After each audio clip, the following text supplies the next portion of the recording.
بسم اللہ الرحمن الرحیم۔ ایک مرتبہ مکہ میں بارش نہیں ہو رہی تھی۔ بارش نہ ہونے کی وجہ سے لوگ بہت پریشان تھے۔ کوئی کہتا لات و عزیٰ کے پاس چلو، کوئی کہتا منات کے پاس چلو۔ اس پر ایک خوبصورت اور سمجھدار قسم کے آدمی نے کہا، تم کہاں بھٹک رہے ہو؟ حالانکہ تم میں حضرت ابراہیم علیہ السلام اور حضرت اسماعیل علیہ السلام کے نشانی موجود تھے۔ یہ سن کر لوگوں نے کہا، کیا آپ کا اشارہ ابو طالب کی طرف ہے؟ اس نے فرمایا، ہاں۔ وہ سب کھڑے ہو گئے اور ابو طالب کے دروازے پر آئے۔ ابو طالب باہر نکلے تو لوگوں نے ان سے کہا، وادی میں قحط پڑا ہے، بچے ہلاک ہو گئے، آئیں بارش کی دعا کریں۔ ابو طالب ان کے ساتھ چلے۔ اس وقت حضور صلی اللہ علیہ وآلہ وسلم ان کی انگلی پکڑے ساتھ چل رہے تھے اور آپ چھوٹے سے بچے تھے۔ خانہ کعبہ کے پاس پہنچے تو ابو طالب نے آپ صلی اللہ علیہ وآلہ وسلم کی انگلی پکڑ کر آسمان کی طرف اٹھا دی۔ اس وقت آسمان میں بادل کا کوئی ٹکڑا نہیں تھا، یعنی بارش ہونے کے کوئی آثار نہیں تھے۔ لیکن جو ہی آپ کی انگلی مبارک اوپر اٹھی، بادل ادھر ادھر سے آ کر جمع ہونے لگے اور پھر بارش شروع ہو گئی۔ شہر اور دیہات سب کے سب سیراب ہو گئے۔ ایک دن ابو طالب خانہ کعبہ میں حجر اسود کے پاس بیٹھے ہوئے تھے۔ ایسے میں ان کے پاس نجران کے عیسائی آ گئے۔ ان میں ایک پادری بھی تھا۔ اس پادری نے عبد المطلب سے کہا، ہماری کتابوں میں ایک ایسے نبی کی علامات ہے جو اسماعیل علیہ السلام کی اولاد میں ہونا باقی ہے۔ یہ شہر اس کی جائے پیدائش ہوگا، اس کی یہ نشانیاں ہوں گی۔ ابھی یہ بات ہو رہی تھی کہ کوئی شخص آپ صلی اللہ علیہ وآلہ وسلم کو لے کر وہاں آ پہنچا۔ پادری کی نظر جو ہی آپ صلی اللہ علیہ وآلہ وسلم پر پڑی، وہ چونک اٹھا۔ آپ کی آنکھوں، کمر اور پیروں کو دیکھ کر وہ چلا اٹھا، وہ نبی یہی ہے۔ یہ تمہارے کیا لگتے ہیں؟ عبد المطلب بولے، یہ میرے بیٹے ہیں۔ اس پر وہ پادری بولا، تب یہ وہ نہیں، اس لیے کہ ہماری کتابوں میں لکھا ہے کہ اس کے والد کا انتقال اس کی ولادت سے پہلے ہو جائے گا۔ یہ سن کر عبد المطلب بولے، یہ دراصل میرا پوتا ہے، جس کے باپ کا انتقال اس وقت ہو گیا تھا جب یہ پیدا بھی نہیں ہوا تھا۔ اس پر پادری بولا، ہاں یہ بات ہوئی نا، آپ اس کی پوری طرح حفاظت کریں۔ عبد المطلب کی آپ سے محبت کا یہ عالم تھا کہ کھانا کھانے بیٹھتے تو کہتے، میرے بیٹے کو لے آؤ۔ آپ تشریف لاتے تو عبد المطلب آپ کو اپنے پاس بٹھاتے، آپ کو اپنے ساتھ کھلاتے۔ بہت زیادہ عمر والے ایک صحابی حیدہ بن معاویہ رضی اللہ تعالیٰ عنہ کہتے ہیں، میں ایک مرتبہ اسلام سے پہلے جاہلیت کے زمانے میں حج کے لیے مکہ معظمہ گیا۔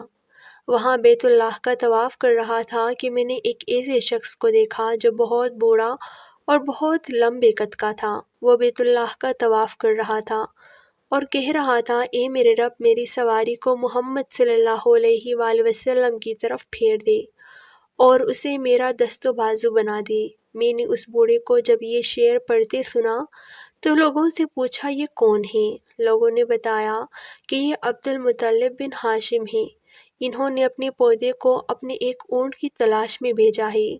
وہ اونٹ گم ہو گیا ہے اور وہ پودا ایسا ہے، جب بھی کسی گمشدہ چیز کی تلاش میں اسے بھیجا جاتا وہ چیز لے کر ہی آتا ہے۔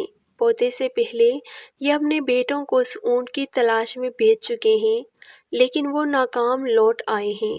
اب چونکہ پوتے کو گئے ہوئے دیر ہو گئی ہے، اس لیے پریشان ہیں اور دعا مانگ رہے ہیں۔ تھوڑی ہی دیر گزری تھی کہ میں نے دیکھا کہ آپ صلی اللہ علیہ وآلہ وسلم اونٹ کو لیے تشریف لا رہے ہیں۔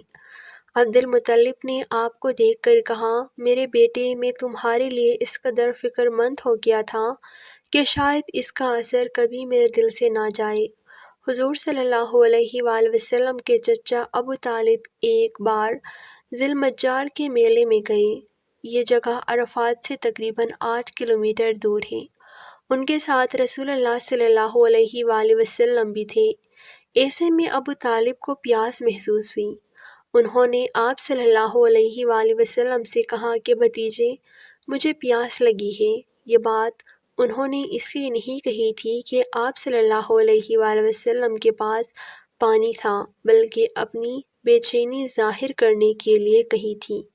چچا کی بات سن کر آپ صلی اللہ علیہ وآلہ وسلم فوراً سوار سے اتر آئے اور بولے، چچا جان آپ کو پیاس لگی ہے؟ انہوں نے کہا، ہاں بھتیجے، پیاس لگی ہے۔ یہ سنتے ہی آپ صلی اللہ علیہ وآلہ وسلم نے ایک پتھر پر اپنا پاؤں مبارک مارا۔ جو ہی آپ نے پتھر پر پاؤں مارا، اس کے نیچے سے صاف اور عمدہ پانی پھوٹ نکلا۔ آپ صلی اللہ علیہ وآلہ وسلم نے فرمایا، اے چچا جان، پی لیں۔ انہوں نے ایسا پانی پہلے کبھی نہیں پیا تھا۔ خوب سیر ہو کر پیا۔ جب انہوں نے پانی پی لیا تو آپ صلی اللہ علیہ وآلہ وسلم نے اسی جگہ اپنی ایڑی پھر ماری اور وہ جگہ دوبارہ ایسی خشک ہو گئی جیسے پہلے تھی۔ ایک مرتبہ آپ صلی اللہ علیہ وآلہ وسلم نے اپنے چچا زبیر کے ساتھ یمن کا سفر کیا۔ اس وقت آپ کی عمر 10 سال سے کچھ زیادہ تھی۔ راستے میں ایک وادی آ گئی، وہاں ایک بہت طاقتور اور مست اونٹ کھڑا نظر آیا۔ اس کے ڈر سے لوگ دونوں طرف رک گئے تھے، اس کے پاس سے گزر نہیں رہے تھے۔ آپ صلی اللہ علیہ وآلہ وسلم اس اونٹ سے ذرا بھی نہ ڈرے، اس کے نزدیک چلے گئے۔ اونٹ نے جو آپ کو دیکھا تو بیٹھ گیا اور اپنا سینہ زمین پر اگڑنے لگا۔ آپ صلی اللہ علیہ وآلہ وسلم اپنے اونٹ سے اتر کر اس پر سوار ہو گئے، یہاں تک کہ اس وادی کو پار کر گئے۔ تب کہیں جا کر آپ نے اسے چھوڑا۔ وادی سے آگے روانہ ہوئے تو ایک اور وادی راستے میں آ گئی۔ وہ پانی سے بھری ہوئی تھی اور پانی پورے زور و شور سے بہہ رہا تھا۔ اس پانی کی وجہ سے لوگ رکے ہوئے تھے۔ یہ دیکھ کر آپ نے فرمایا، میرے پیچھے آؤ۔ یہ کہہ کر آپ اس وادی میں داخل ہو گئے۔ اب جب پانی زور و شور سے بہہ رہا تھا، لیکن جب آپ اس میں داخل ہوئے پانی خشک ہو گیا۔ اللہ تعالیٰ نے اس پانی کو گویا ہوا کی طرح اڑا دیا اور لوگوں نے آسانی سے وادی پار کر لی۔ مکہ واپس پہنچ کر لوگوں نے یہ دونوں واقعے حیرت زدہ انداز میں بیان کیے اور آپس میں کہنے لگے، اس بچے کی عجیب شان ہے۔